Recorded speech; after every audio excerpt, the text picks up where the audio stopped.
All right, good morning, everybody. And welcome to the Township of Georgian Bay, the Planning Council of Tuesday, March 7th, 2023. And I'd like to call this meeting to order at 9:01, please. In the spirit of reconciliation, we wish to acknowledge the enduring relationship between Indigenous peoples and the territories that they have traditionally occupied. We recognize and deeply appreciate the historic connection they have to this place, the land, the water, the sky, and all that live in, on, and above it. We are grateful for the opportunity to meet here, and we thank all the generations of Indigenous peoples who have taken care of this place and who continue to care for it. And we want to show our respect. Hundreds of years after the first treaties were signed, they remain relevant today. May they guide our decisions and our actions. We commit to learn, to educate, to honor sacred places, and to take action towards real truth and reconciliation. Miigwech. Council, are there any declarations of pecuniary interest or conflict of interest? I'm seeing none. I have it. The first motion for this morning, moved by Councillor Bocek. I don't know if he's signed in yet, so I'm going to say moved by Councillor Jarvis, seconded by Councillor Predko. Be it resolved, the Council adopts the planned agenda of March 7th, 2023 as circulated. Any amendments, changes? All those in favor? And that is carried. Thank you.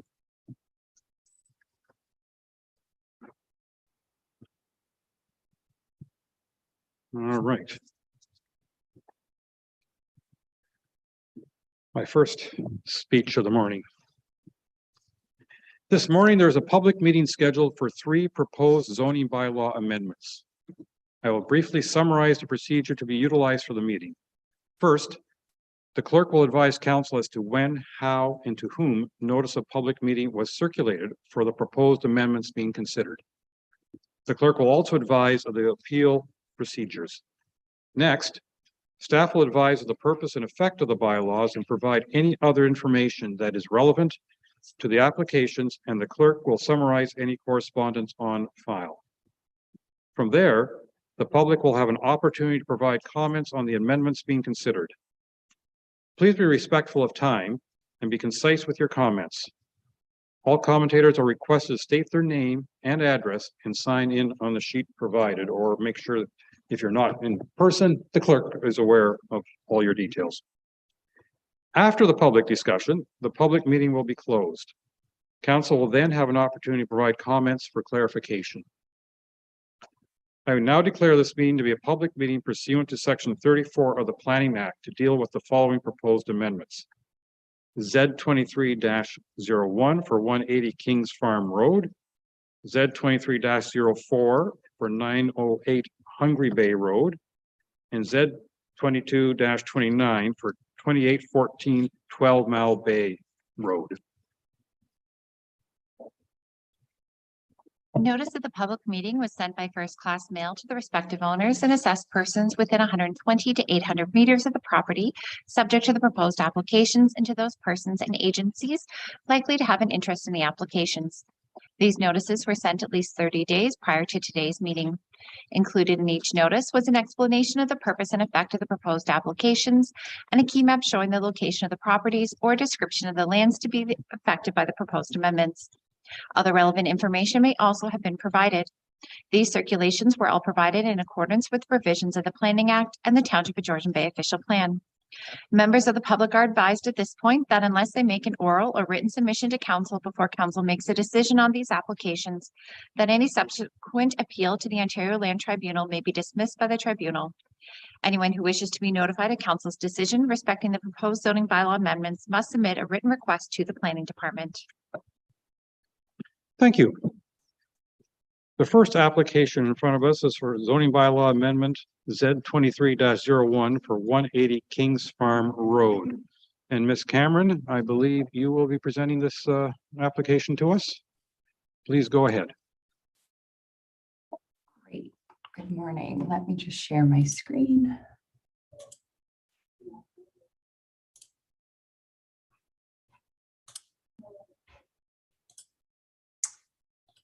Okay, are you able to see that slide there?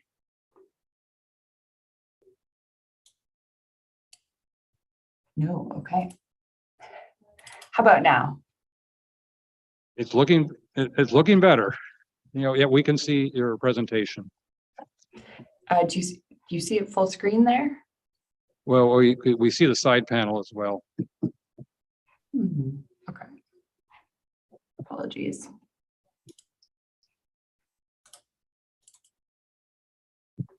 How about now? Is that full screen? Now we have the results that you're looking for.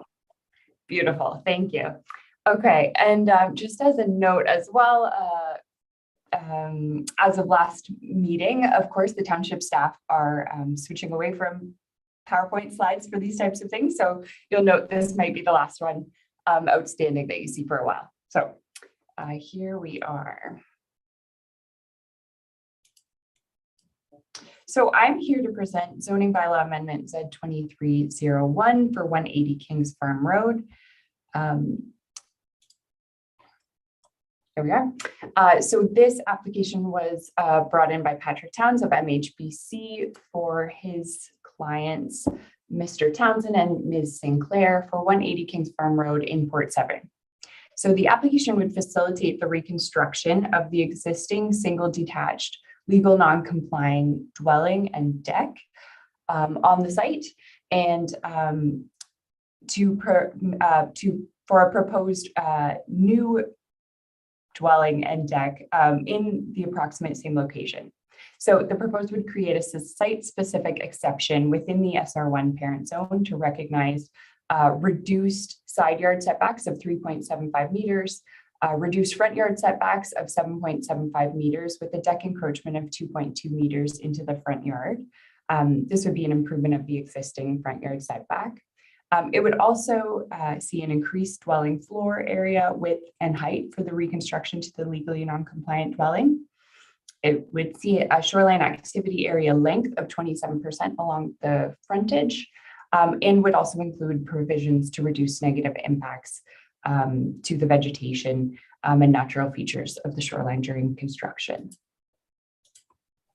So here's the subject property. As you can see here, and this is an attachment one of your report, the subject property is located at 180 Kings Farm Road. It's accessed by a private road through an easement on the site to the south in the neighboring property. You can see it fronts here onto Little Go Home Bay.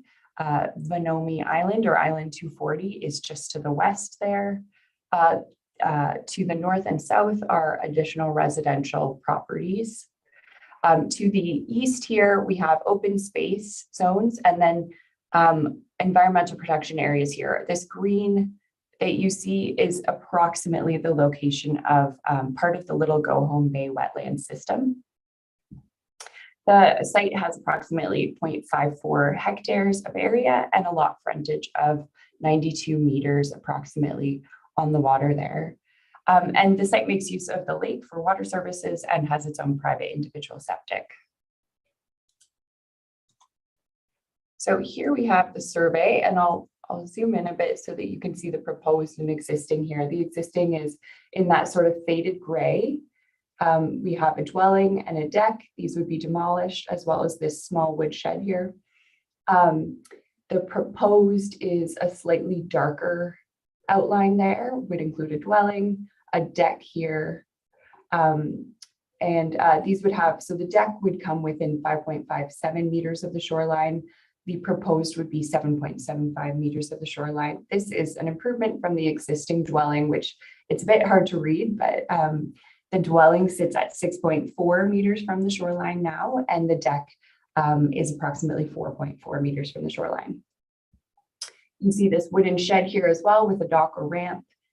This would remain. This wooden cabin here with a sunroom and stairs would also remain. The boathouse with a dock and the wood dock here would also remain. Now, much of this, with the exception of the sleeping cabin, which was built in 2001, and the dock built in 2000.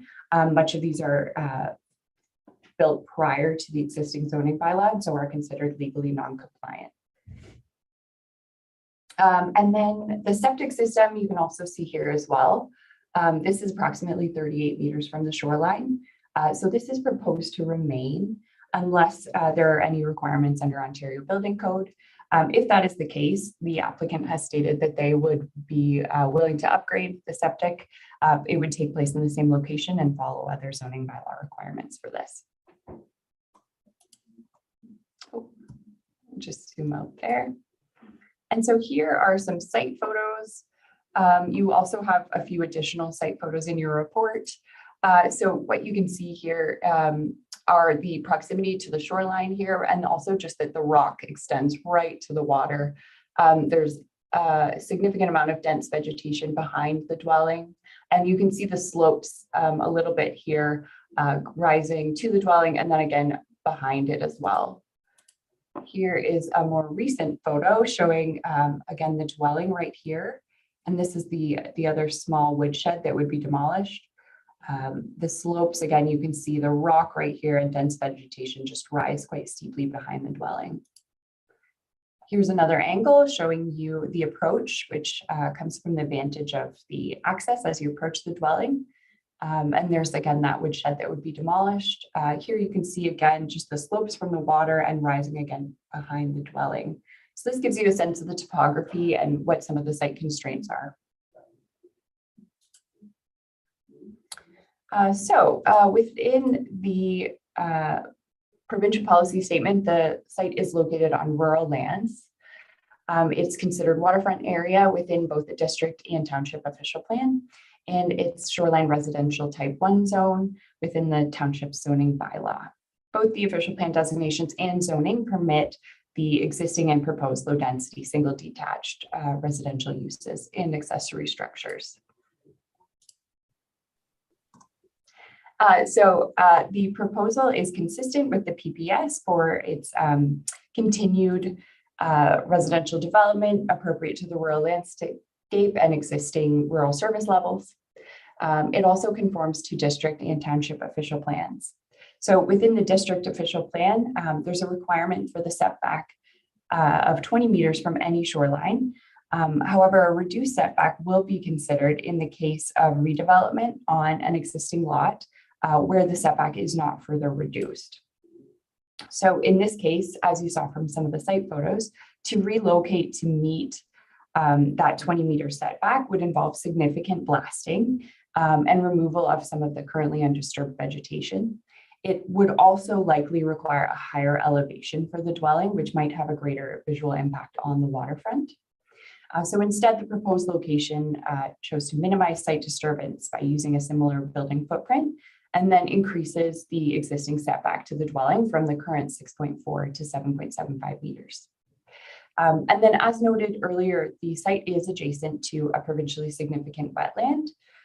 So the district OP requires that development within 120 meters of that of any provincially significant wetland must demonstrate through an environmental impact study that there will be no negative impact to the wetland.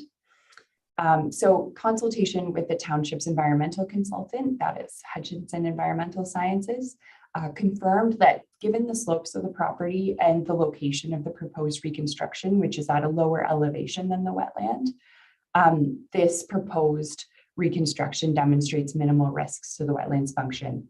And so in this case, an environmental impact study was waived. And then the township official plan has quite similar policies as well to preserve the existing character and aesthetic of the waterfront area. The official plan's policies for water resources also require that setback of 20 meters from the shoreline. But again, where this setback can't be met, or in the case of redevelopment, a lesser setback is considered where a net improvement to on-site phosphorus management is achieved. So the proposed amendment includes recognition for site-specific requirements for such on-site phosphorus management to be implemented during construction. And then again, as mentioned, the shoreline setback is not further reduced with the proposed siting of the new dwelling. And then again, similar to the district official plan, the township official plan limits development within 120 meters of a provincially significant wetland, unless through an impact assessment, there is demonstration that there will be no negative impact.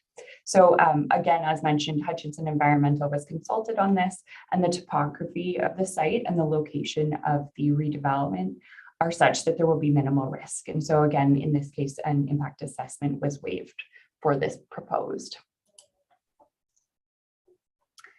And then, so within the zoning bylaw, the proposed complies with requirements of the SR1 zone in regards to the lot area, the lot frontage, lot coverage, rear yard setbacks, and proposed building height. The SR zone does require a front yard setback of 20 meters again, and a side yard setback of 5 meters, both of which the proposed would be deficient. As mentioned previously, this is to comply with all required setbacks would be difficult without significant blasting or site disturbance to the rear of the site, and would potentially raise the elevation of the dwelling, having a larger visual impact on the waterfront. So the proposed location with its reduced side yard allows for an improved front yard setback and minimizes the site disturbance on the property and impact to the waterfront's character. And then the applicant also maintains that the proposed reduction to the side yard setback of 3.75 meters would still allow for sufficient access along that side lot line without encroaching on the neighbor's property. So the proposed amendment would provide site-specific exception for these reduced setbacks. And then as the existing dwelling is legally non-complying, section 411A of the zoning bylaw applies, which sets conditions for expansions of an existing non-complying dwelling. So in this case, the existing dwelling is an older one and thus has a smaller building footprint than is common with dwellings and cottages on the waterfront today. So the proposed expansion would see an increase to the width of the dwelling, and then the addition of a second story to the proposed would also increase the height and gross floor area of the dwelling in keeping with modern redevelopments. And so the applicant also maintains that this proposed is really modest in size compared to many of the new or renovated dwellings along the shoreline, and that the proposed expansions would be consistent with that surrounding character.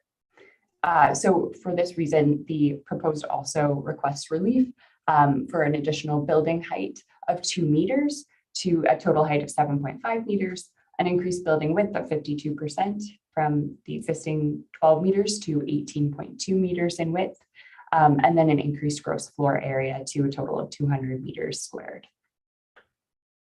And then because the dwelling is closer to the shoreline, it encroaches on the shoreline activity area that is permitted within the zoning bylaw.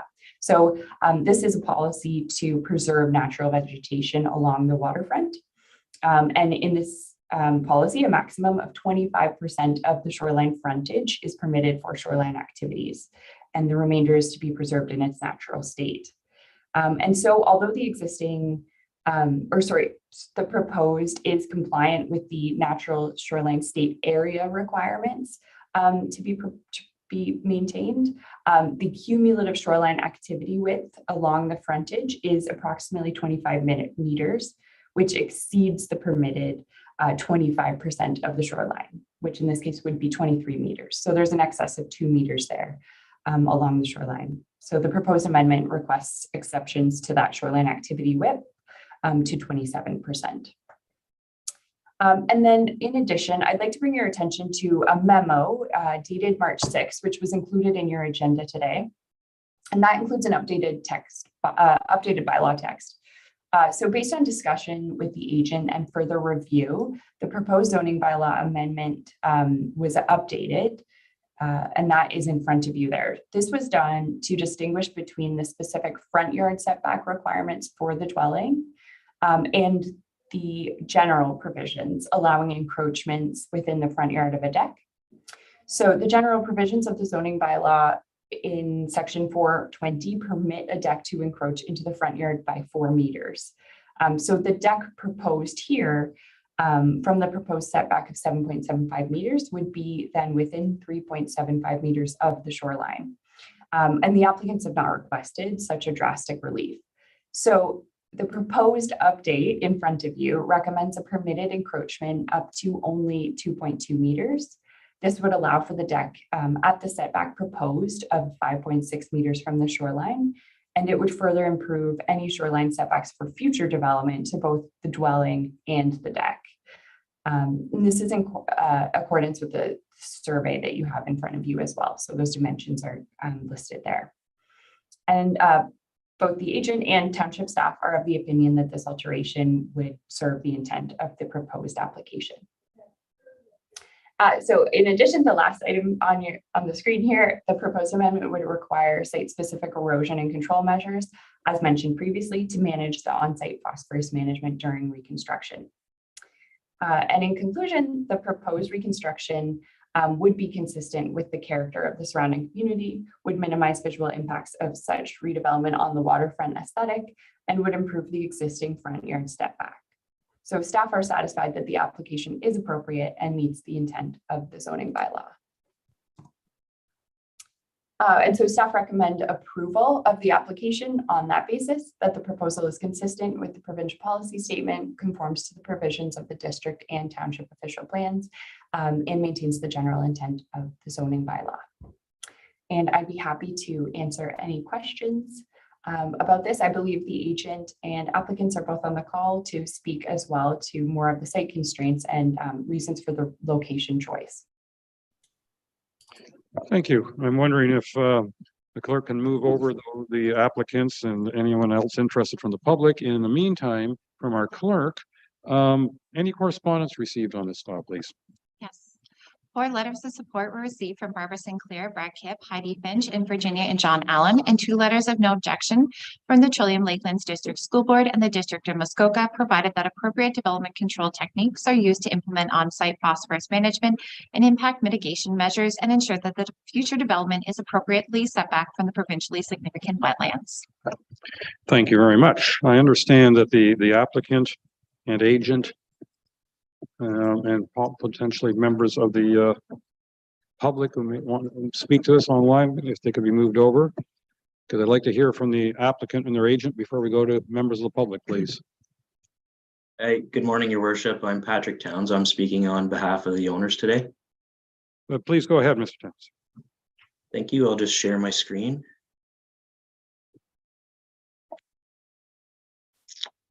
Can everyone see that okay?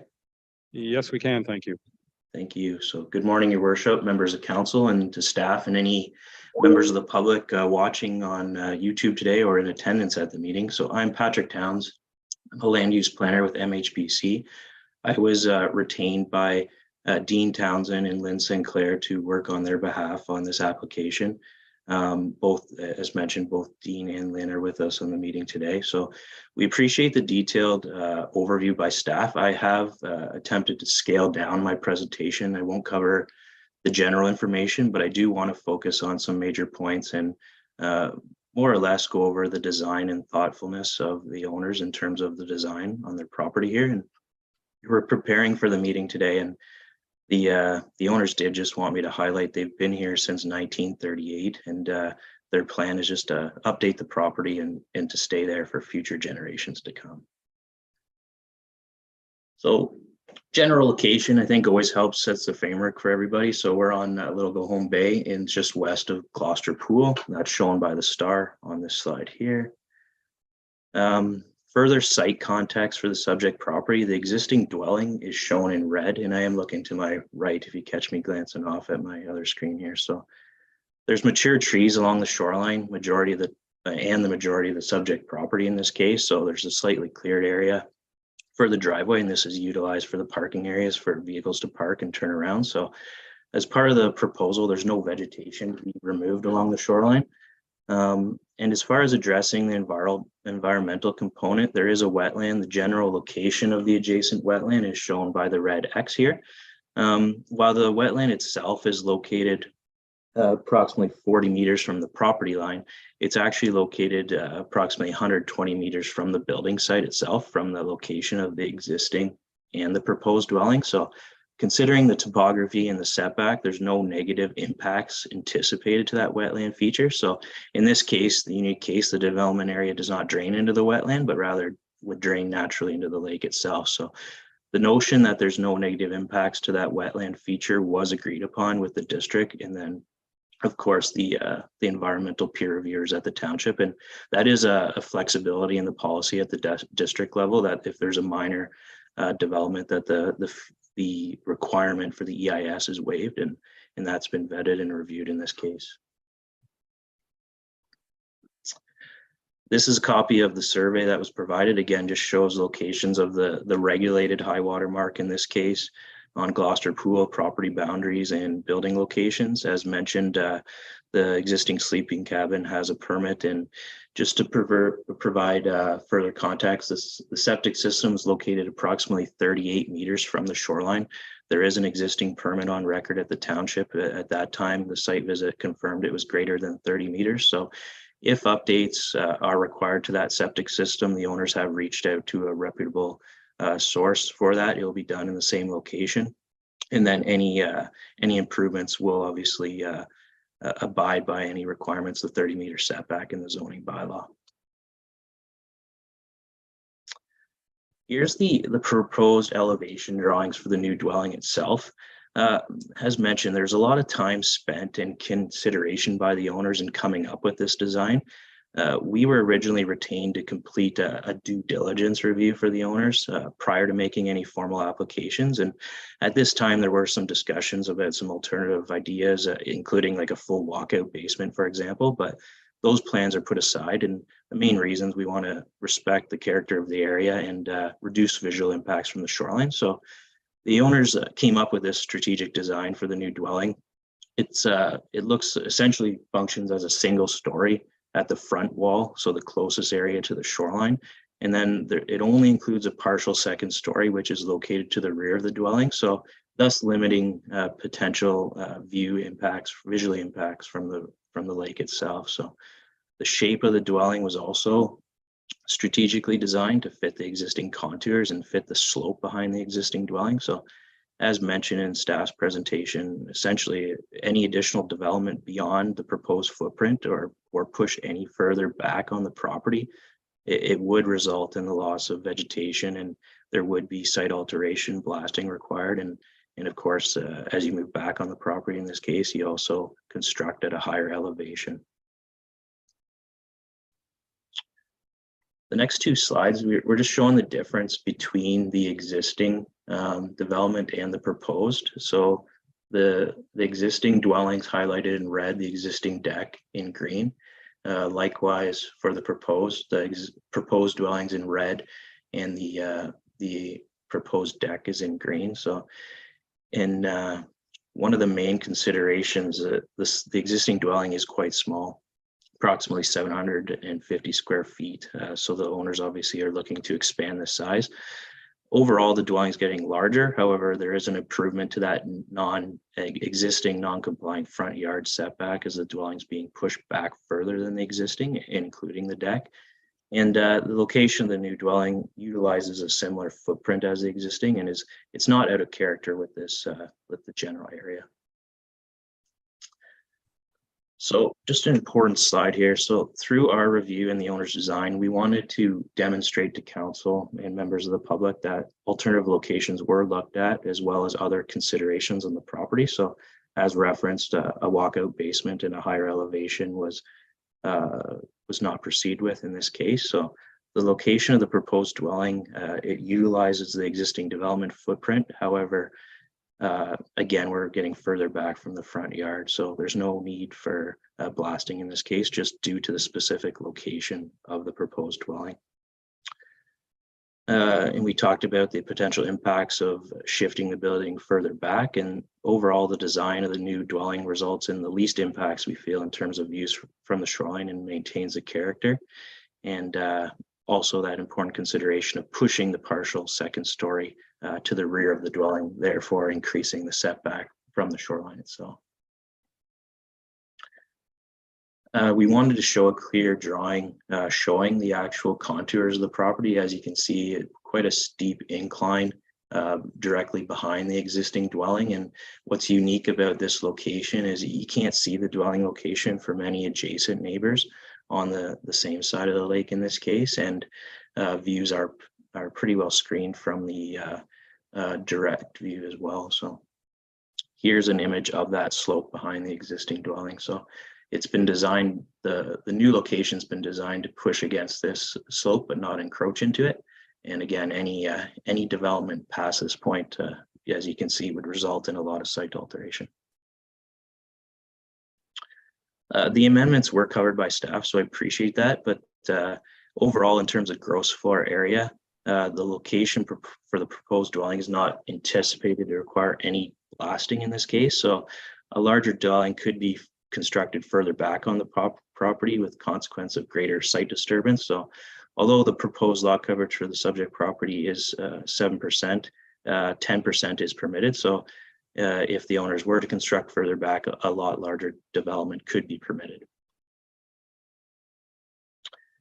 The proposed expansion to the width, it's a function of not being able to go back any further on the property. So that's the reasoning for the design. Again, it's submitted that the proposed width of the dwelling does not result in any negative impacts to the shoreline or adjacent neighbors.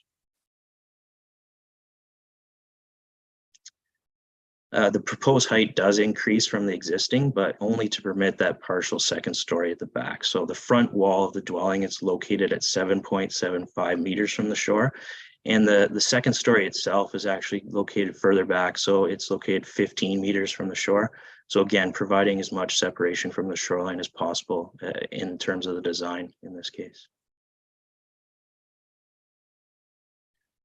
And that leaves us with the two additional amendments that were required. The reduced side yard setback, again, is a function of the location being pushed back as far as possible from the shore. The location can't be seen from that adjacent neighbor, and there's still sufficient space for access with the 3.75 meters. And similar to the amendment for the increased width of the dwelling itself, the maximum shoreline activity area length, it's just exceeded. But that's, again, a function of not being able to construct further back with a different shape. In terms of views from the lake, this is kind of the opposite view. I didn't feel brave enough to go out there to take a photo, but just a boathouse across the way. So no direct impacts from a visually impact scenario in this case. And this is a view directly from the existing deck outward. And I just wanted to show, this is a photo standing on the dock. So the existing building site and then the proposed is well elevated from the shoreline. And we did note during some previous council meetings, there was a requirement or a request for some photos in the summertime. So the owners were able to dig this up. So we just wanted to include a summer photo and a fall photo just to kind of give the lay of the land to council and members of the public. So in conclusion, again, we agree with staff's recommendation and their presentation. We appreciate the work on the file. Overall, it's a modest increase. The owners have canvassed neighbors and received letters of support. And just want to highlight there was careful consideration in terms of how the building was designed and placed on the property, and a lot of work before we got before council here today with the owners. So we agree that the application is consistent with the PPS and conforms to the official plan and represents good land use planning. And just to provide some further clarity on the revised wording for the zoning bylaw amendment, nothing's changed from the original proposal. It just simply references separate setbacks for the dwelling and the deck in terms of setbacks from the shoreline. So it distinguishes that. If someone's reviewing this in 10 years, it just provides greater clarity. So I do thank you for your time today. I thank staff for their work, and we're here to answer any questions council or members of the public may have. Thank you very much for that. I'm just wondering whether the applicants themselves or any members of the public wish to speak to this, and I encourage you to raise your hand if you do. I don't know if anybody in the attendance here wishes to speak from the public. Not seeing any hands raised there. All right, not seeing any hands at this moment, so I'll turn it over to council for their questions, and we'll go from there. Councillor Cooper, please. Thank you, Mayor, and thank you for an excellent report, very comprehensive. both Marilyn and Patrick. Good stuff. Just to have a few questions. First of all, in terms of, we're showing information here relative to what's existing and the relationship or increase to what's existing. What I'm interested in hearing is, how does this comply or not comply to the overall standards in height, lot coverage, gross floor area? And maybe I missed it, but I thought most of the things I saw were related to the percentages that you were allowed relative to what exists. But I am interested in making sure that there's not extremes to what is considered to be the maximum height allowed if it was a new build, or the other issues I just raised. So I wondered if either one of you could respond to that. Thank you. And then I have another question, if you don't mind. Your worship, may I respond to that? Please. Okay, so within, I believe within the report, and I'm not sure which page it's on for you in the agenda package, but you might see there's a chart there that a chart sans borderlines that shows the compliance to those requirements of the SR1, just the general requirements for that zone. So within that, I'll just generally cover that. So the lot area requirement is 4,000 meters squares. This is compliant. The existing, or well, the lot is 5,438 meters squared. And so that is compliant with the requirement. Lot frontage is required to be a minimum of 60 meters. The lot frontage is approximately 93 or 92 meters. And so is compliant.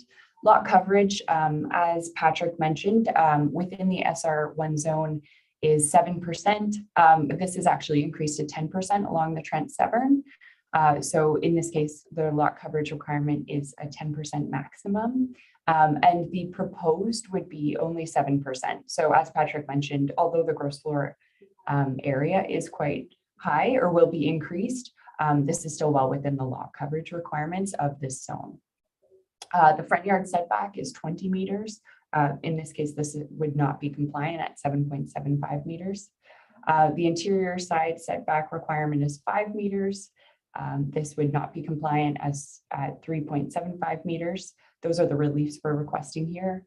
The rear yard setback is a minimum of 10 meters. And the existing and proposed rear yard setback would remain 107 meters. And the building heights required a maximum of 8 meters. The proposed would be 7.5 meters. So this is compliant as well. So the compliance for the SR1 zones requirements are generally met, with the exception of the front setback and the side yard setback. Thank you for that. And I appreciate, actually, when I reviewed this originally, I did see that chart, and you covered off most of the things that I asked, and I apologize for not, I just read sort of the first page and wasn't quite as defined. But I do not see anything there with respect to building width. And can you comment on that? In other words, if this was a new build, what is the width versus what is allowable? Can you comment on that, please? And then I have one follow-up question. Sure, through your worship. There is no requirement in the SR1 zone for building width. So for a new build, that would not be taken into account. What would be important in that case would be that the setbacks are met and that the lot coverage wasn't exceeded. So for a new development, there's no requirement in the SR1 zone for width.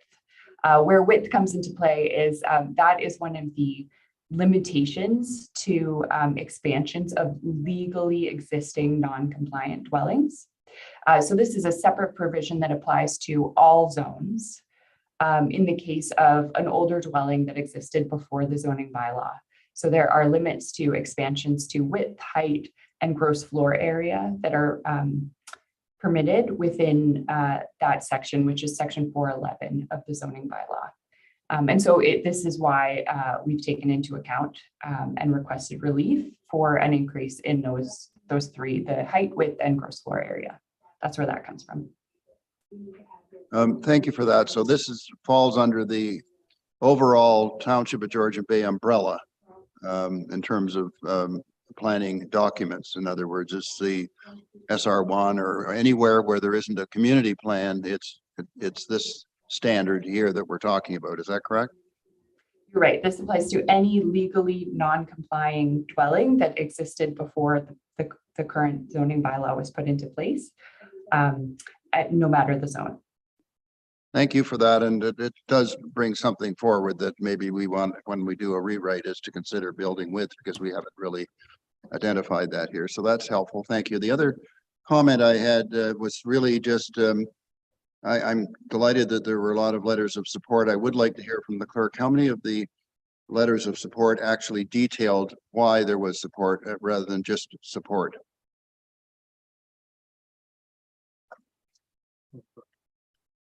I currently don't have that information directly in front of me. I just have the list, but I can go back and pull up the correspondence while the discussion continues. Thank you. I just think it's important to, you know, it's very nice to have letters of support, but it's even better if we have actual reasons. Thank you. Councillor, oh, I see the applicants with their hands up. I'll go to the applicants. Hi, good morning. Thank you for the question, Councillor Cooper. We have seen a few of the letters of support. Two of them come from people that directly are adjacent to our property and therefore may be impacted by any changes we make. And they reviewed and spoke to us in detail and had no issues with any changes to side yard setback. So that was important for the council to know. The other letter of support that was very important is actually from that island, from Vanomi Island that you saw. They're the ones that own the boathouse. So they're the only ones with a direct line of sight to our lot. And they also approve and are greatly appreciative of our attempts to minimize the view changes from the lake. And so they wanted you to know that they're in support of that as well. So we thought it was important to note that these are our direct adjacent neighbors that have no objections and are supportive, and the only place that has a direct line of sight to our property. Thank you.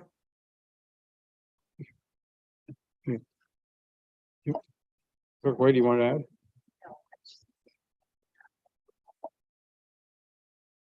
Let's go to Councillor Jarvis, please. Thank you. Appreciate the report.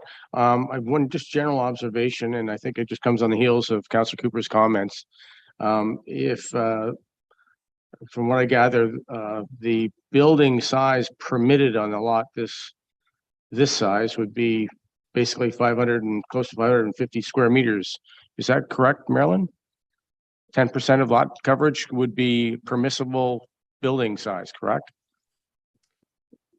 Through your worship, yes, Councillor, your math is quicker than mine. So, but that it would be 10% of 5,438 meters square. Something I think we want to review. I don't know if we need a 6,000 square foot cottage anywhere in the area. And I know you're not proposing that, but I just an observation I made.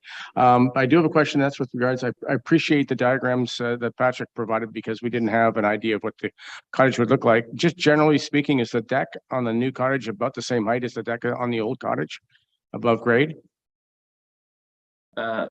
Through your worship, yes, it'll be similar height off the grade. At abundance of caution, it was included in that lot coverage calculation. As we know, decks above it, I think it's 1.2 meters, someone correct me if I'm wrong, are counted towards lot coverage. So at an abundance of caution, it was included. So that 7% of the 10 actually does include the deck. Okay. No other questions. Thank you very much. Thank you. Councillor Bocek. Thank you. And through you, Mr. Mayor, I really have to get Councillor Jarvis out onto Gloucester Pool and show him some of the 6,000 and 7,000 square foot cottages that are out there. Great report, Patrick, or great comments, Patrick, and great report by Marilyn, JLR. I appreciate it. What we like to see as council people work within the framework of our official plan it's in place to allow for amendments and to work and not stretch the rules too far, which I think you've done here. I'm appreciative of the plan and the consideration you've given to the aesthetics from the lake. So I encourage you to continue down this path. I have no problems with your build. I think it's well done. And the fact that there is no community plan in place in Gloucester Pool or in Go Home is this body of water actually intersects 3 different townships. And on one side of the lake, you can have monstrous, great big apartment. I think there's a 9,000 square foot cottage over there, if I'm not mistaken. So this is really in character with the bay that you're on, and I think it's going to be a nice addition to that bay. I look forward to seeing it when I'm out boating. Thank you. Thank you. Councillor Fredko. Thank you, Mayor. I just wanted to confirm, and I believe this is the case, that you're not I mean, you've said you're not blasting, and since obviously in the picture of your cottage front, you're on a big piece of rock, so you're going to be having a crawl space and maintaining the same height. I think that was also confirmed with Councillor Jarvis. So the impact on the ground and the excavation you might do will be minimal in terms of, I guess you're going to be removing some soil from behind of where the current cottage is, but otherwise you'll be not doing any further digging in that area. Is that correct? Yes, through your worship to Councillor Preko. Blasting is not anticipated. There may be just some fine work required behind the existing dwelling. Shown in the picture, it goes directly up after that point. So it's been designed to fit that as much as possible. So to answer your question directly, no, there's no blasting anticipated. Okay, thank you. And I do appreciate the modest size of the original cottage and how you have attempted to keep the modest appearance on the lake. And I also think this is a very nice design. So thank you. Thank you. Councillor Graziano. Thank you, Your Worship. I had the opportunity and the honor of doing a site visit this summer as I was campaigning, and I want to, for the record, attest that I did witness the topography, and as per the pictures, it's quite slopey. And as well, I also noted that the original cottage is very small. You know, as defined, 700 square feet. I don't think that really gives you a vision until you're there and see it, but it's quite small. And I do want to thank the applicants for maintaining the size, working within the constrictions that they are, and also trying to maintain our environment by way of not blasting or looking at ways, rather coming up with a creative way to work around what they have. So thank you very much. And similar to Councillor Bocek, I do look forward to seeing the final build once it's completed. I think it will absolutely support and align to the character. Thank you. Thank you very much. I too will just add that I appreciate that the new build is basically where the old build is, and therefore minimal disturbance, which I think is a positive. But not seeing any other hands raised, I'm going to read the motion. Moved by Councillor Cooper, seconded by Councillor Bocek. Be it resolved that Council enacts bylaw 2023-031, and being a zoning bylaw amendment, Z23-01, to facilitate the redevelopment of subject property for a new single detached dwelling by rezoning the subject property from SR1 zone to an SR1-XX zone. All those in favor? And that is carried unanimously.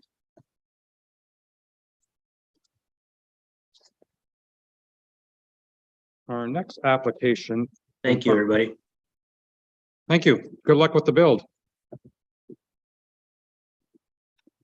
Next, we have the zoning bylaw amendment Z23-04 for 908 Hungry Bay Road. And I believe Mr. Smith, you're presenting that, but I'm wondering, before we let you present, if we should note to everyone your new colleague who's in attendance here.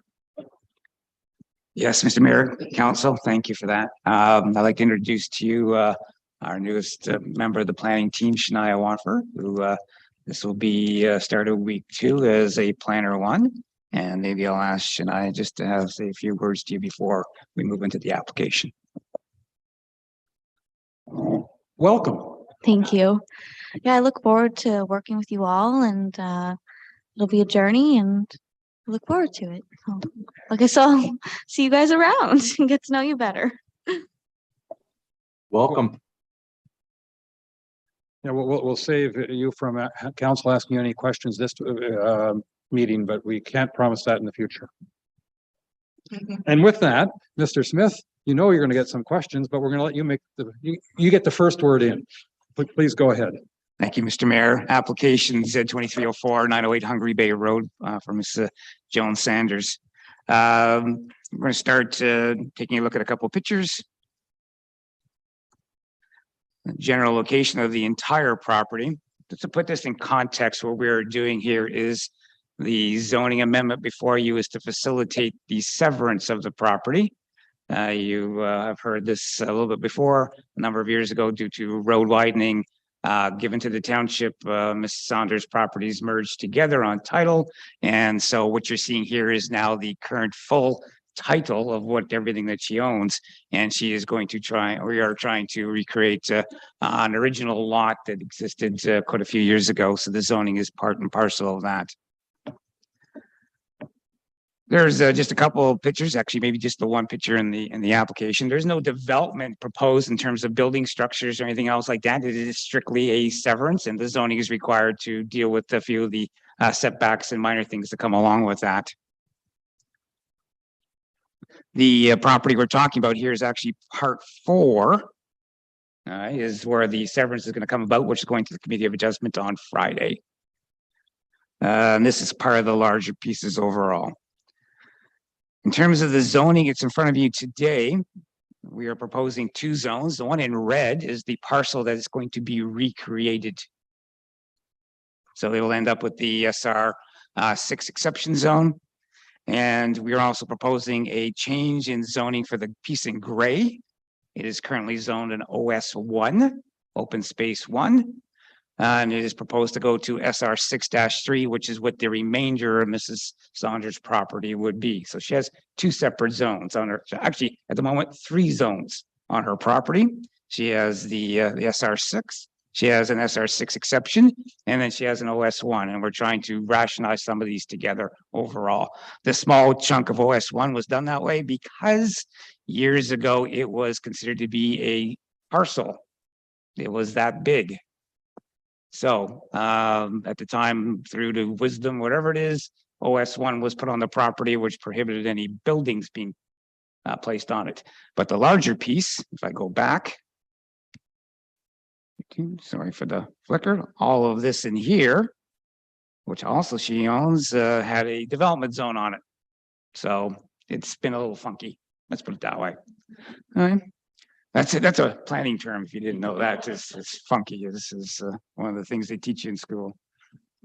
The application is concurrent with consent application B2211 going to Committee of Adjustment on Friday. Again, the applicant donated the land, and again, it merged on property, and the consent application was deferred when it first went last month due to some small title issues which have been fixed by Ms. Saunders' lawyers to our satisfaction. Condition of consent will require the rezoning, which is this. Usually we're the other way around. You know what I mean? We usually do the consent first and then come to you for zoning. But due to time, we figured let's get this done. Let's bring it here to you for the zoning. Okay, it's still tied to the consent. Everything's still all tied together, but it makes things go a little bit quicker for Ms. Saunders and then in order to get this moving along. We're proposing a special zone to be created for the parcel with the existing legal non-complying dwelling. As you saw the picture of the dwelling, that is really the only dwelling on the property. There are a couple of little small things, but the zoning basically on the property will recognize that building and its existing setbacks to the new property lines. All right, so the zoning will recognize existing setbacks for existing dwellings as they exist today, whatever those numbers are. They're all legal non-compliant. So we're just going to recognize them. As I said, there's no proposed development survey. And again, a portion of the vacant parcel will be rezoned to match the current zoning of the larger, and a building site survey was not required. We're satisfied that the buildings and structures are within the property lines that are being proposed. Nothing over the lines, no encroachments, nothing at all like that. So we didn't ask for the survey. And the way that the zoning bylaw amendment is written, it will recognize setbacks as they exist today. and that if any further development is not done on the property, they would have to meet the zoning bylaw requirements for development. Okay, so just recognizing that. And we're tying the amendment to the registration of the consent application. So everything is one neat parcel at the end of the day. In terms of the severed, we're looking at 1.1 acres, and in terms of the retained 1.71, and for the frontage on the severed 152, and on the retained 230.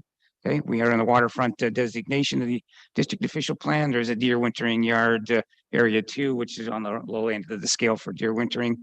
Township official plan has a number of things that on the property in terms of designations and constraints, including it's a waterfront. It's within the 6 Mile Lake waterfront community, fronts onto narrow water bodies. We are Crown land adjacent. We have fisheries type 1, approximately 51 meters in distant, adjacent to fishery habitat type 2, and again, the wintering yards. Again, the water body, 6 Mile Lake, it is moderate sensitivity in terms of its overall sensitivity. It's on private water and septic, and it's on Hungry Bay Road for both of those. It's kind of a funky road the way it splits through there, but it is township owned roadway, at least for 908. Considering that this is a recreational lot, most of these things, there's no development in terms of buildings or structures proposed. We don't take a look at most of the stuff. We're just taking a look at the lot areas and so on and so forth within that. So in terms of comments, we had no objections from the District of Muskoka, and then public comments, there have been none received, at least at the time when I wrote the report. Okay. You'd be happy to know that we actually did do a site visit. Sorry, I didn't do a site visit. We did have staff to go out and do a site visit in November last year. They took pictures on our behalf for us to take a look at some of the overall property looks. We reviewed it against, again, the township, the district official plan, the township of Georgian Bay official plan, and the comprehensive zoning bylaw. And in particular, take a look at the zoning bylaw. So I got the screen going back and forth. The lands to be severed or to be rezoned from shoreline residential 6 to shoreline residential 6 exception. And again, that's to recognize the deficiencies in existing setbacks, any lot area, frontage, whatever it is, in order to recreate the lot that existed years ago. Right? We're not going to get into the whole business of, is it undersized? No, we're trying to fix the problem. So we're going to, I wouldn't say gloss over, we're just not going to look at that. Is that the same thing? Maybe. All existing buildings and structures in the land to be severed predate the current bylaw. The zoning amendment on the lands to be severed will recognize again deficiencies, lot area, lot frontage, maximum lot coverage, gross floor area, yard setbacks, whatever needs to be done is the bylaw will do that. Okay, at the time of application, the lands identified as being retained were actually 2 separate parcels, although both parcels are owned by members of the Saunders family. This created a severance problem at that time. It is remedied by having the Sanders merge lands together. This is more on the consent side of things, but just for your information. And again, the lands to be retained are currently zoned SR6-3 and OS1. The OS1 zoning will be rezoned to SR6-3 to match the same as the larger parcel, and to be merged into one title, creating one lot. What we'll end up with at the end of the day is just 2 lots rather than 3. All in the Sounders names, but the severance itself will make sure that they don't merge back together. Although I do believe part of the one will be in the Sounders and her son's name going forward. Based on the review of the relevant policies, I recommend approval of the application on the basis that it complies with the PPS, conforms to the district municipal official plans, and maintains the intent of the zoning bylaw. Ms. Sounders is here this morning for this application. Thank you. Thank you very much. To our clerk, any letters? One One way or the other. way or the other. 2 letters of no objection were received from the District of Muskoka and the Trillium Lakelands District School Board. Thank you very much.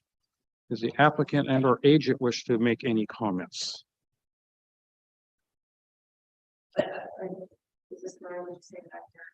Yes. You can say whatever you like, but you have to come to a microphone. That's how it works.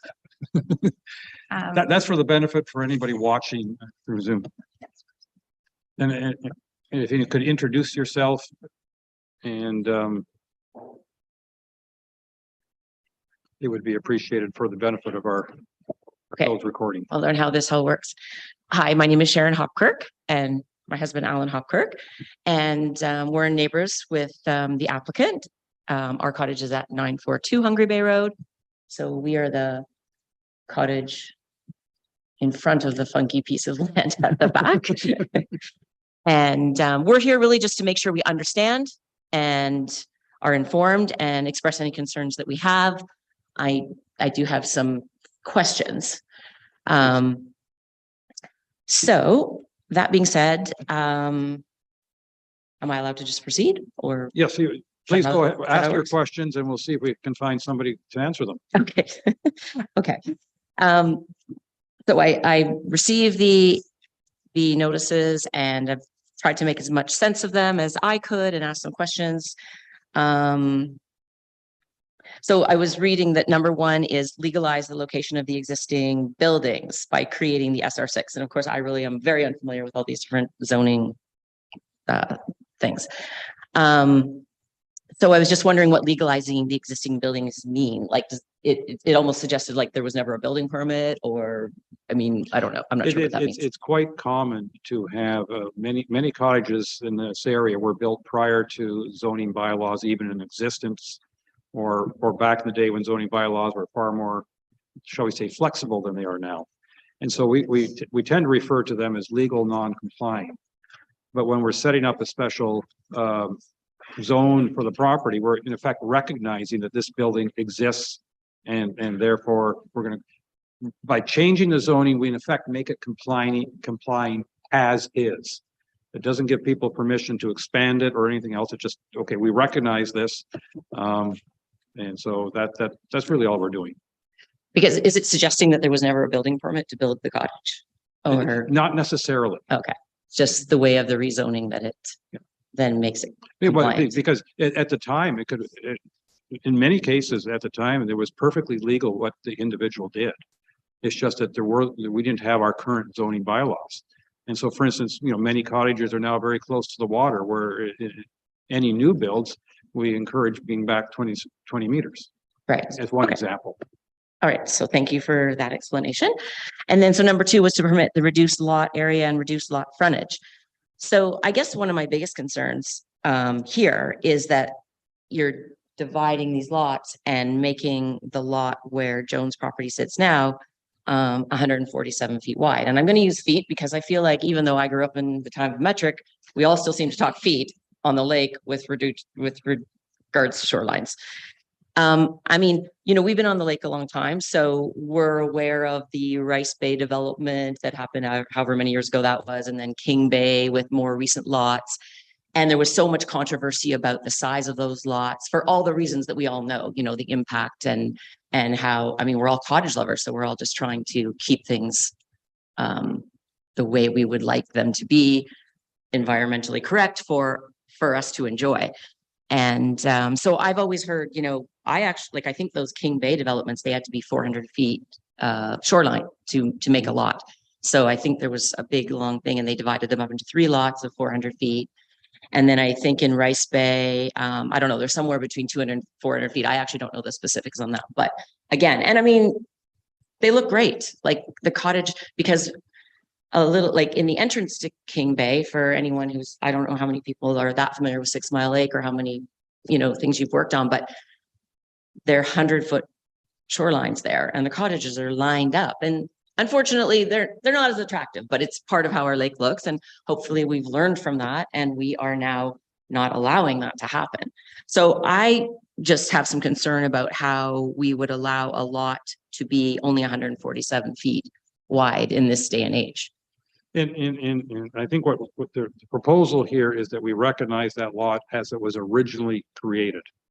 And in most parts of our township, and it varies from section to section, most parts of our township, any new lot being created should have 400 feet of frontage.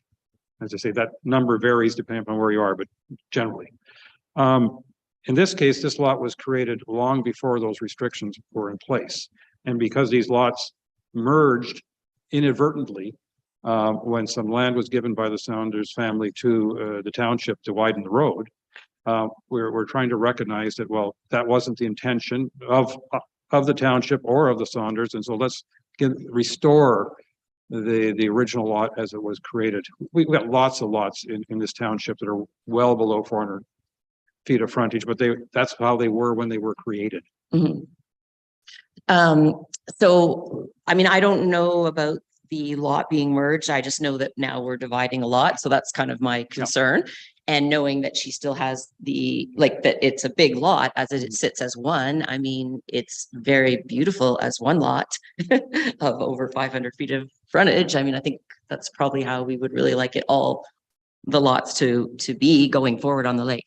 But so I also received this, which happens, I guess, on Friday, where it shows that her cottage will be sitting like right on the lot line. So then again, I think, is that correct? I mean, why are we not learning from our mistakes and ensuring that lots are a more comfortable size? Well, again, the proposal is that we're going to recognize the way it was originally created, and the building was built close to the lot line, the original lot line. If it was a brand new build, we would not allow it where it is generally. And if these lots had been one from forever, we may not allow the divide.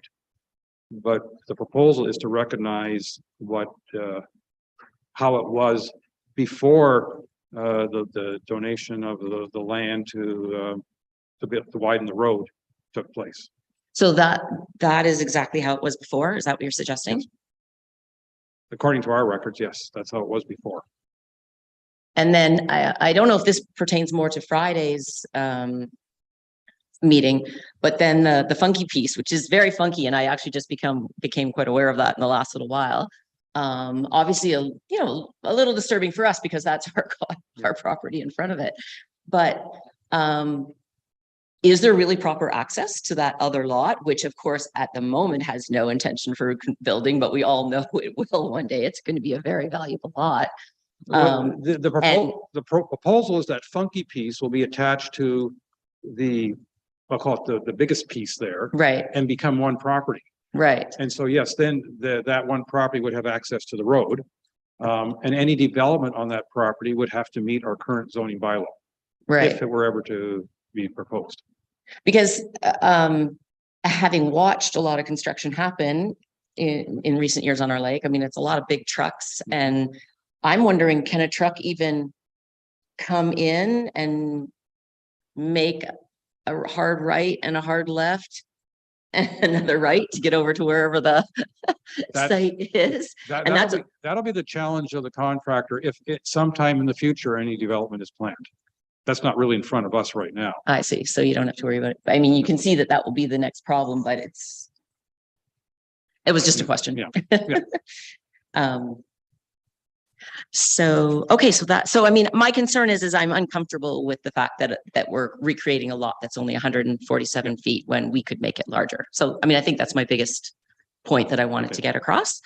And I think that's it. So thank you very much. Well, thank you very much for your input. Is there any other member of the public or applicant who wishes to speak? Seeing none at this point, I'm going to turn it over to council, and I see Councillor Bochek has his hand up. Councillor Bochek, please.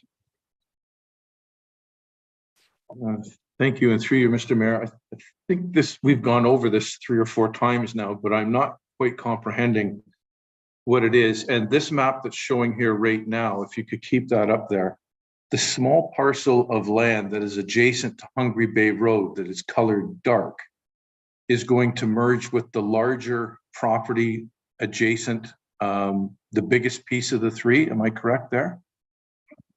I guess I could ask anyone who's involved here. Councillor, it has already. The papers were filed about a week or so ago. So it has merged. So and the lady we just heard from, her property is in front of that small piece, and she has the lake frontage. Yes, so that's her property there. Okay, so when this property, the smaller piece, the funky piece, merges with this larger piece, I don't see where there's 140 foot of frontage that we're talking about. Is that in the lot furthest to the left there that's outlined in the red? Is that where this 140 foot lot is being created? Of frontage? Yes. Yeah. Okay, so it's quite a span from the lady we just heard from. It's almost a lot away from her lot, if I'm not mistaken. Okay, got you. And this dwelling, do we have a survey that shows the dwelling, the existing non-conforming dwelling that's going to become conforming?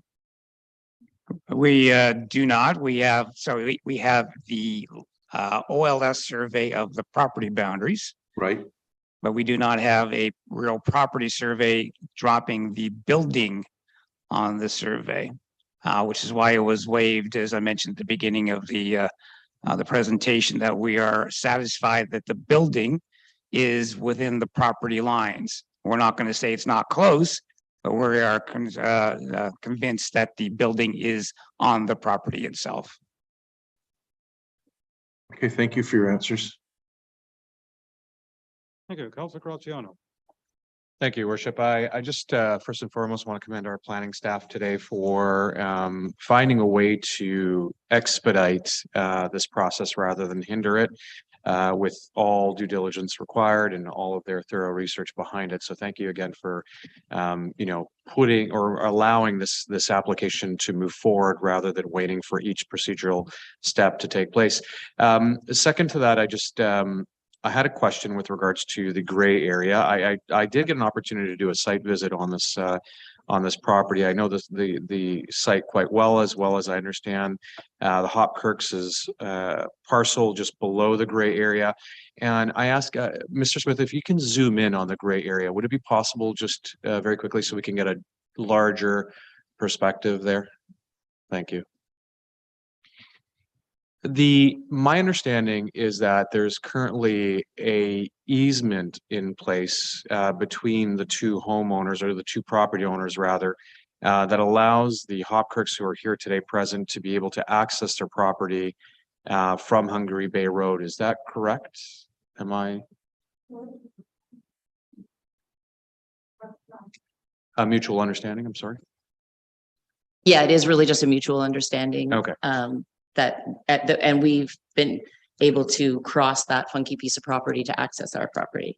Okay. And for the last 30, 40 years.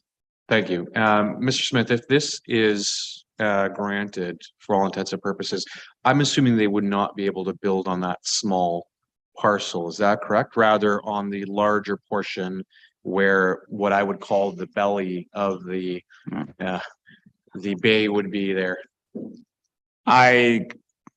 When we say build, there's any number of different size structures that are allowed, which then meet setbacks and so on and so forth. So I can't say 1% that you wouldn't be able to build a 2x2, 3x3 structure versus a cottage.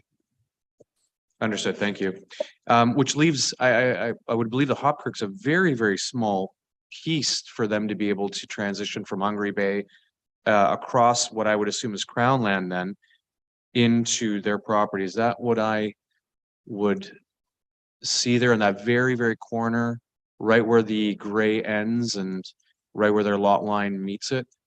I think the problem we have taking a look at this is that these are not great survey quality, right?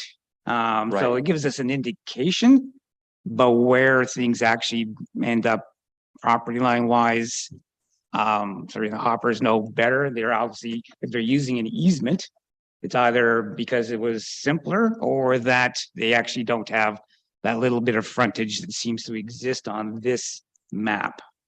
So, and the merging of the properties and the rezoning will not affect any of their legal rights that they have embedded on title.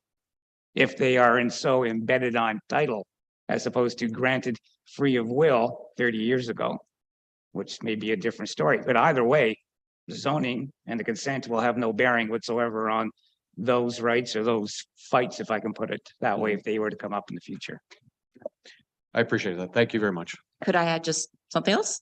I mean, Joan and I, we've been neighbors and very amicable neighbors for the 40 years.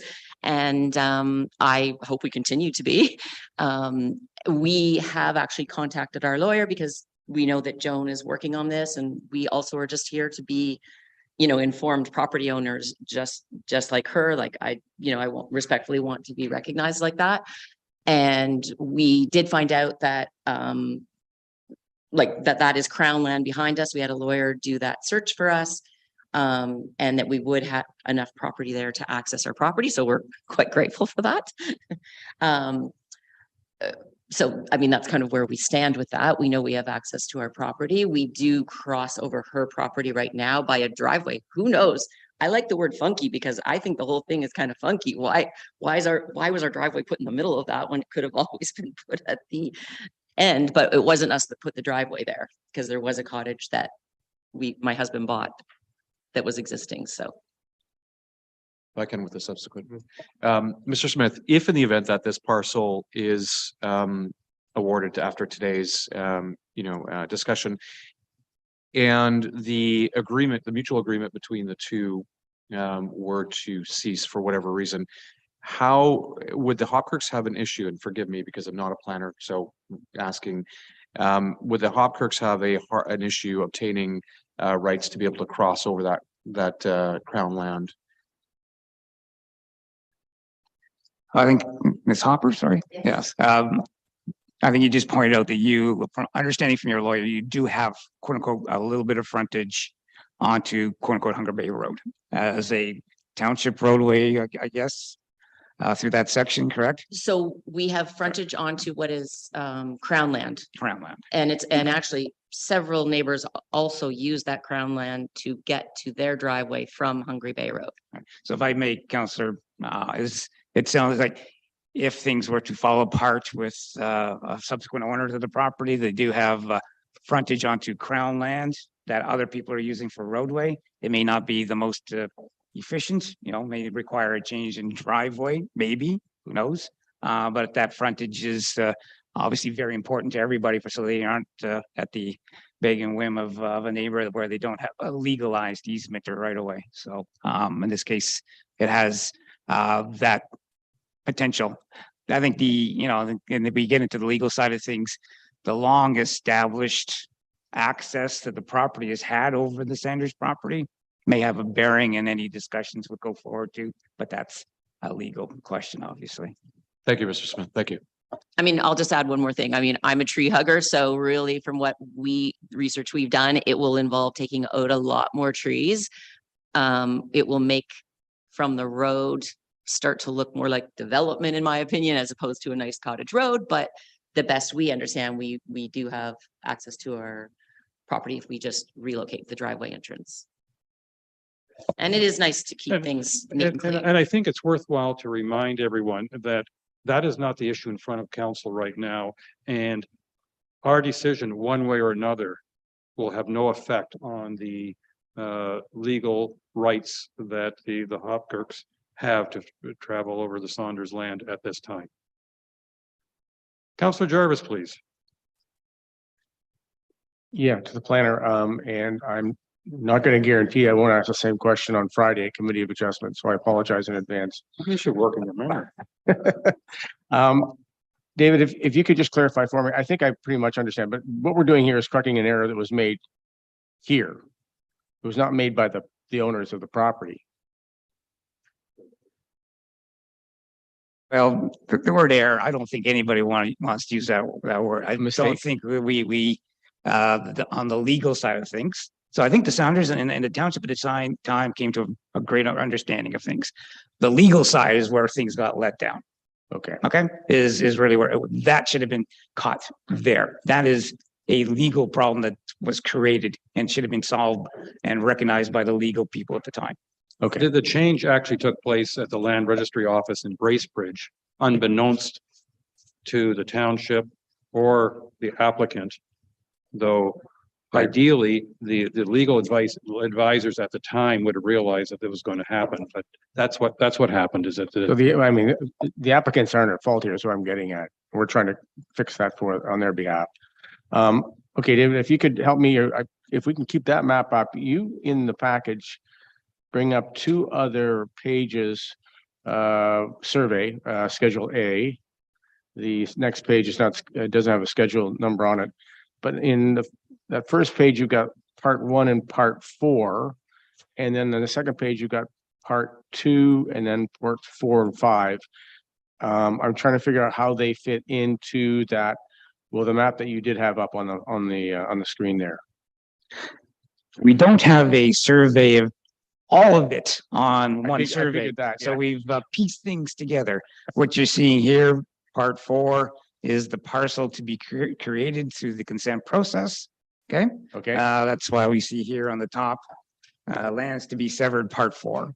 Okay, is the title of the page. But Okay, all right.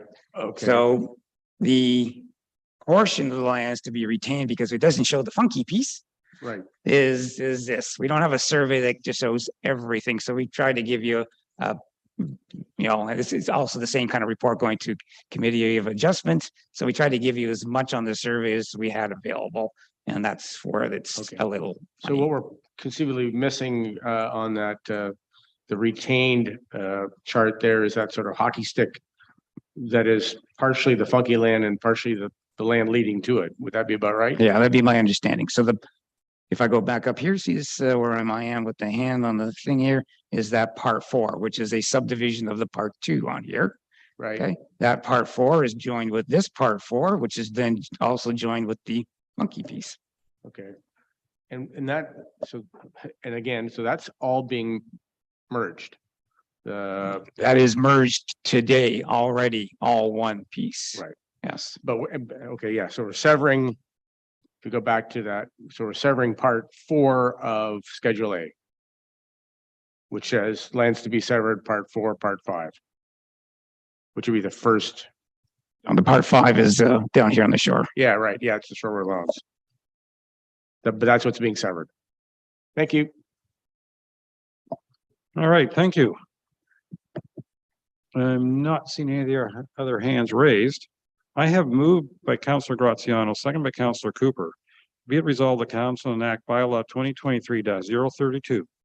Being a zoning bylaw amendment Z23-04 to zoning bylaw number 2014-75 to rezone the subject property 908 and 920 Hungry Bay Road from open space 1 to shoreline residential 6 exception 3, and from shoreline residential 6 to shoreline residential 6 exception SR 6-XX as shown on Schedule A attached to and forming part of this bylaw. All those in favor? And that is carried. I had a question of clarity. I guess you didn't see me with my hand up, Mr. Mayor. You're right. You're absolutely right. I didn't see you in time. Go ahead, please. If you would indulge me, just one question to anyone in our township. The burden of this, financial burden of this, is going to be held by the township, or is it going to be held by the property owner? At least a portion of it, we've already approved in council a while ago to be covered by the township. Thank you. This has been a process that has been going on, Ms. Saunders, I think for at least 2 years. It certainly became a lot more complicated than I imagined when I became first aware of it. It's a bit of a head shaker, and I'm not blaming anyone when I say that, but it's a lot of history is being resolved with all this, and this is but one step of it all. Okay, I'd like the record to show that I didn't vote there, but I do vote in favor of it. It's just I wanted that question of clarity Okay, answered. fair. Thank you. I appreciate that, Councillor Bocek. Thanks very much for the clarification. And Councillor Jarvis, I presume your hand is still up because you haven't taken it down? Okay. All right, well, thank you very much. Ms. Saunders, you're a step closer.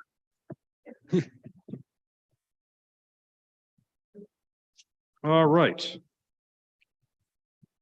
In our final zoning bylaw amendment application is Z22-29 for 2814 12 Mile Bay Road. Wonderful. Good morning, Mr. Mayor, members of council. I'm just going to share my screen quickly.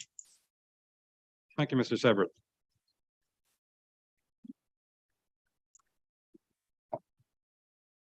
Good to explain to everybody while you're sharing your screen that Mr. Severett is, and I hope I'm pronouncing your last name close to correctly, is with the district and is basically on loan to the township part-time to assist with some of our applications. No, thank you for that, Mr. Mayor, and through you, it's been a real pleasure. Staff have been very welcoming, so I just wanted to relay that to council that it's been a real pleasure getting to know your bylaw a bit better and working with staff.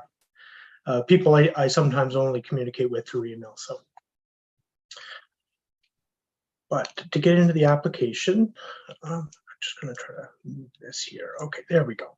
So the subject lands are located at 2814 12 Mile Bay Road and have an area of approximately 5,058 square meters with 55 meters of frontage on 12 Mile Bay.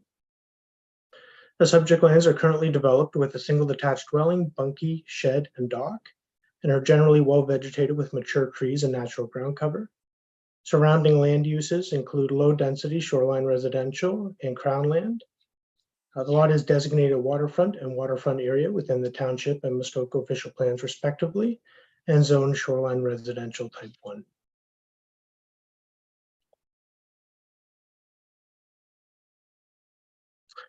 The applicant is proposing an amendment to zoning bylaw 2014-75 to rezone the subject property from shoreline residential type 1 to shoreline residential type 1 with exception 80 to permit the construction of a detached one-story garage.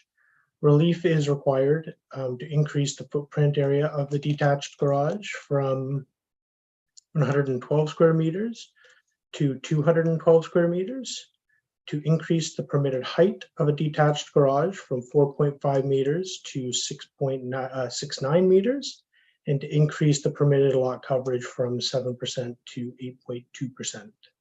And the garage can be seen on the plan on the screen here in this location at the rear of the property.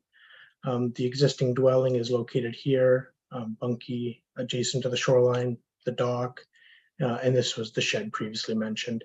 And just for context, the existing septic system is located in this area here where my cursor is wiggling around. I don't know about anybody else, but I don't see your cursor, just for your information. Oh, my apologies. Is that better? Sorry. Now we see a cursor.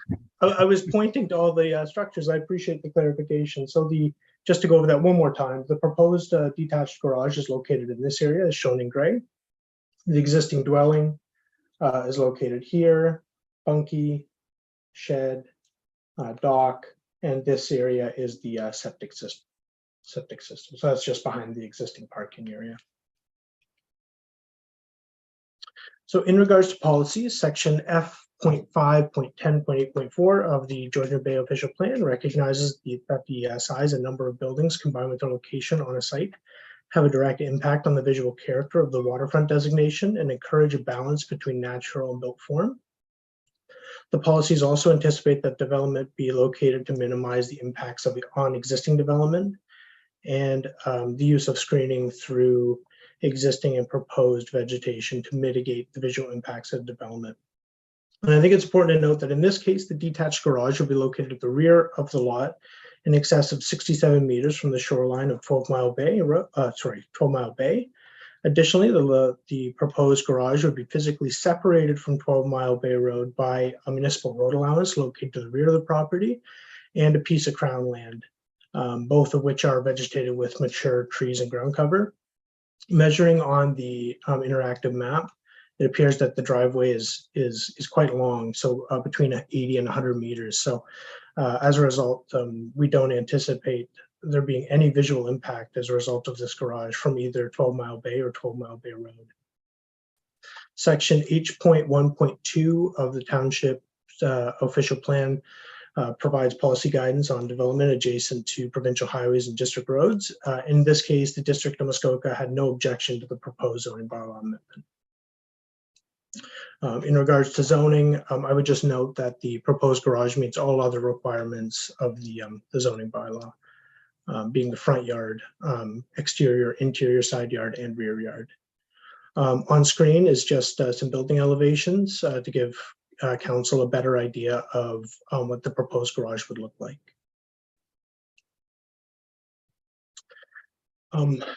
As a result of the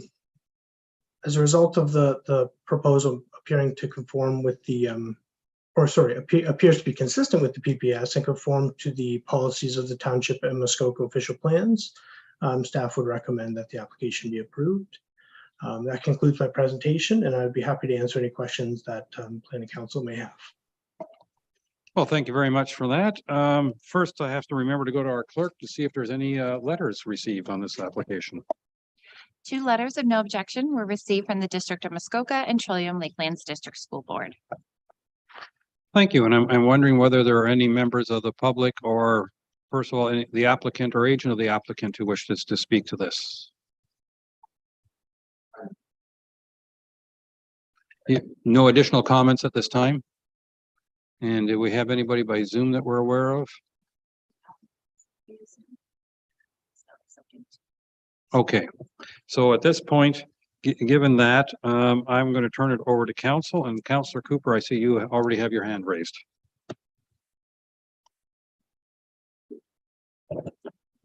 Thank you for the presentation. I'm fast off the mark this morning, obviously, on this one. Just briefly, I guess, Curtis, if you could answer this. I'm looking at the profiles that are shown in the presentation. I note man door, I think they call it. That's a technical term on the side of the building. And this is quite a high building, and with a lot of volume, shall we say. I'm just curious, is there a second floor being considered here? I'm not quite understanding. Or are we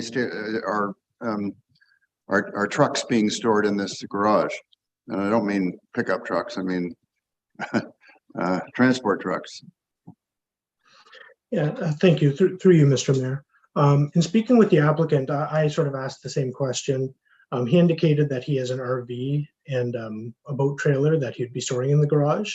And I believe that the size of the garage was essentially designed to accommodate the storage of that RV. So I believe the gentleman's plan was essentially to store the RV, the boat trailer, and any other sort of household items in the garage, and trying to lessen the amount of things that would just be parked in the driveway and stored elsewhere on the property.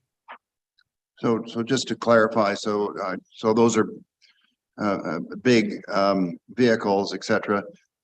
So there's not a second story that you're aware of being planned for this, because you couldn't have a second story and put in a very large RV, I guess is what it amounts to. Is that your take on it?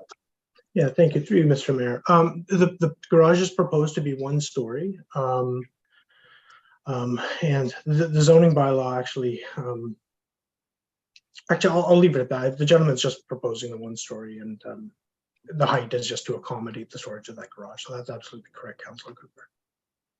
Thank you for that. I just wanted to make sure that this wasn't residential uses on a second floor. Thank you. Councillor Jarvis, please. I note that this garage is bigger than the cottage on the property, which is quite something. This is a significant building, massing. We've got 14-foot doors on the front, so I don't think you've got room for a second floor. So I understand that concept.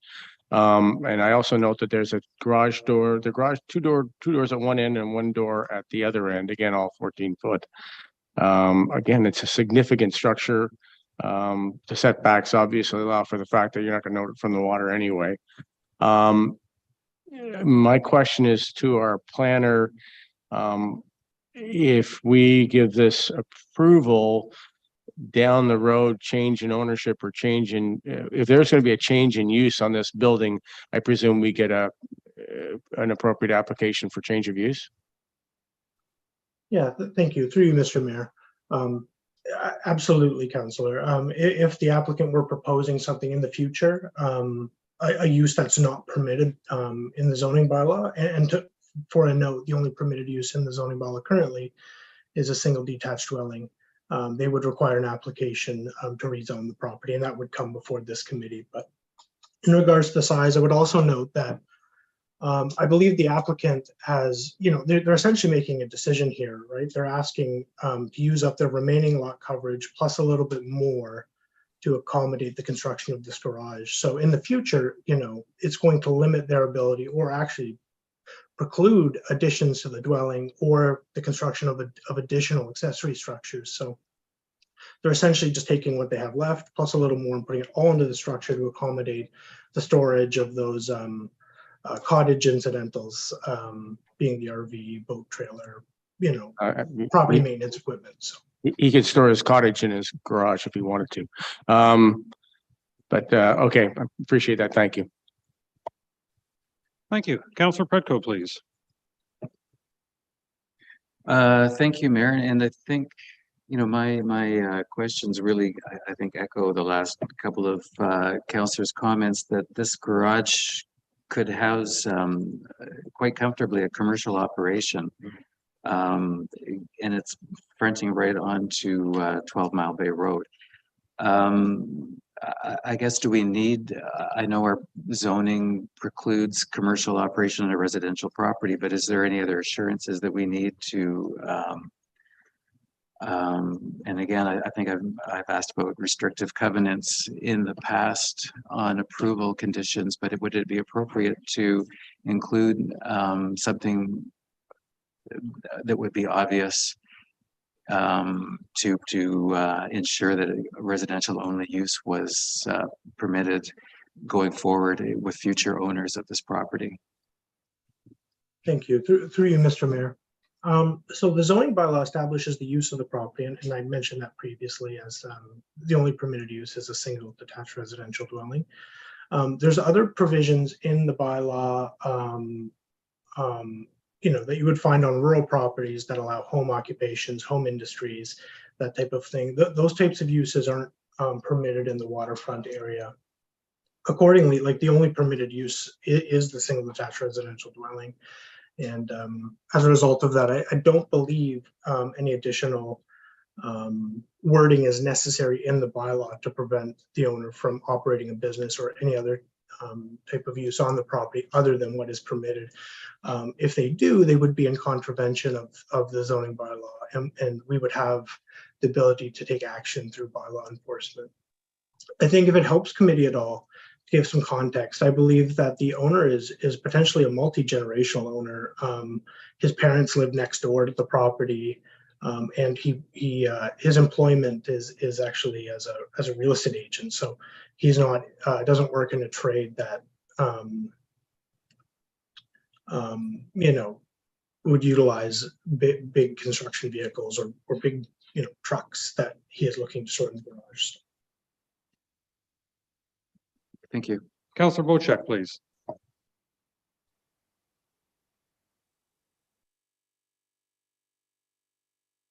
Thank you, through you, Mr. Mayor. A question and a comment as well, too. This appears to be like a drive-through shed, doors on either end, big motorhome. Sounds like it's what it's going to be used for. And storage. And I'm not one that likes to call somebody guilty of doing something in the future before they do it. So if this ends up being something else, I'm sure bylaw would be taking care of that. The one comment that I have is, and this is really to our planning department and to Curtis, thank you for the presentation, Curtis. I found it difficult in this application to look and find that it met the parameters in the official plan. And that's no fault of yours, but in this case here, there would be 3 different documents I'd have to look at. And when the reports are being produced and it says, we're exceeding this amount, or we're looking for amendment to this, if there was a reference to where we would find this, is it in the official plan? Is it in the community plan? Is it in the district official plan? So, for me to research this, I got to look at the district plan, look at the community plan, and look at our official plan. But if there was an overage here and it said it did not meet the community plan, I could go directly to that. Save myself a lot of problems, but I have no problem with this application. I think the build is suitable. Another thing that would have been handy here is a topographical map showing the contour of the land, because I did visit that area. And I think from the road down to the water is a ski slope. It's quite straight downhill. So the garage is up far enough away. I don't think it'll even be visible from the waterfront. So I have no issues with this whatsoever. It seems to be a good plan. Thank you. Thank you. I just have a couple comments myself. I mean, one is I don't believe this is part of a community plan where it is, Councillor Bocheck, and therefore there would be no community plan references. When I tried to Google the property, it looks like it's already the spot for the garage has already been cleared. And I could be mistaken and being seen something else, but that's what it appeared to me. I'm a little concerned when we have an accessory building that is bigger than all other buildings on a property put together, because sometimes we refer to accessory buildings as being secondary to the main purpose of the property. In this case, it would be a residence. And so but I don't know if that's actually, those words are in the overall planning, our planning documents or not, but it certainly is not a secondary or accessory to. Matter of fact, I think the cottage is now accessory to this garage. The other concern I have is when you have a double-ended garage with doors on either end, that means you're going to be creating that much more driveway or laneway or whatever you want to call it. Therefore, that many more trees have to be removed in order to create access to this building. But having said all that, I'm not sure who's actually going to know about it when it's still going to be surrounded by trees some distance off the roadway, certainly off the waterway. I'm not sure anybody except somebody maybe walking through near the land nearby are even going to be aware that it exists, and therefore I find it less offensive to, let me call it, the neighborhood than if it were highly visible. Mr. Forbes, I see you. Did you want to make any comments before I see if there are any final comments from our councillors? Yeah, thank you, and thank you for having this meeting today. Can you all hear me okay, or? Yes, we can. Thank you. Okay. Yeah, so I bought the actual cottage. This was originally, my grandfather had built this cottage in 1961, I believe.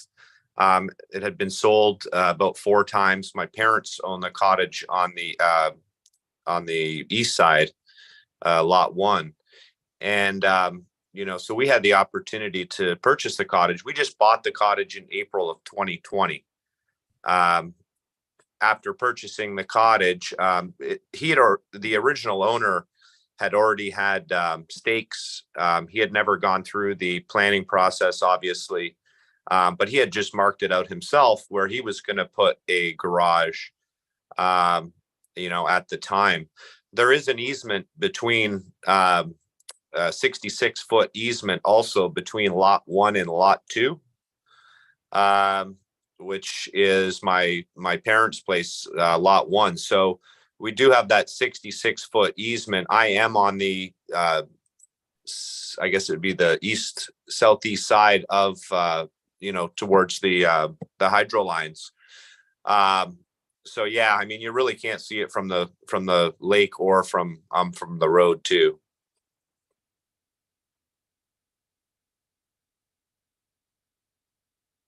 It is to you know, put a motorhome. We're 13.3 feet.